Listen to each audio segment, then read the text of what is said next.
Concerns about the safety of autonomous vehicles is cropping up once again after back-to-back crashes involving cruise cars last night in San Francisco. One of those accidents involving a city fire truck. KTVU's Zach Sauce has been following this story. Zach, the city's fire chief has raised concerns about this exact kind of incident. Yeah, that's right. That San Francisco fire truck, it collided with a cruise car last night. It was actually on the way to an emergency call when it happened, and questions now being raised about why that robo-taxi wasn't able to stop before it was too late. The aftermath of a crash involving a San Francisco fire truck and a cruise car Thursday night in the Tenderloin. It happened just before 10:30 in the evening at the intersection of Turk and Polk Streets. The self-driving car entering the intersection on a green light as a fire truck approached, lights on and sirens blaring. Autonomous vehicle expert Sam Abu-El-Samad. These vehicles are equipped with external microphones that are supposed to pick up the sound of sirens from emergency vehicles and trigger them to pull over and stop. So while the vehicle in general had the right of way because it was going into a green light intersection, it probably should have been able to pick up that fire truck approaching and at least slow down before entering the intersection. A passenger in the cruise car was taken to the hospital and is expected to be okay.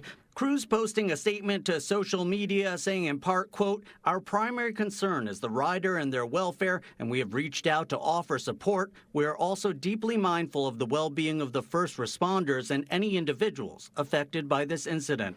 But the crash placing added scrutiny on a decision just last week by the state's Public Utilities Commission to allow companies Waymo and Cruise to operate driverless taxi service in San Francisco around the clock.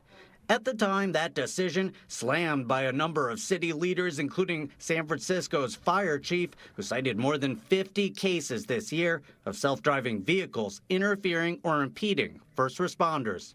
I understand and appreciate the safety that autonomous vehicles can bring to the table in terms of no drunk drivers, no speeding, all of that kind of stuff. However, they are still not ready for prime time because of how they have impacted our operations. Thursday's crash, one of two separate accidents involving cruise cars that night, a second one taking place on 26th and Mission a short time later. Similar to the first, the cruise vehicle entering an intersection on a green light before being hit by another car running a red light.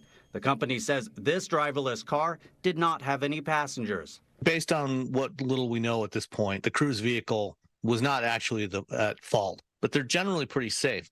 But there are still a lot of issues that they need to resolve. As for the crash involving that San Francisco fire truck, Cruise says it's currently investigating the accident and cooperating with the city on that effort. Christian?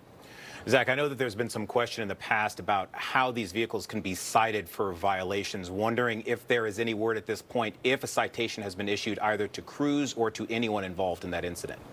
Yeah, we have reached out to San Francisco police about that. So far, this is very much still an ongoing investigation. All right, Zach, thank you very much.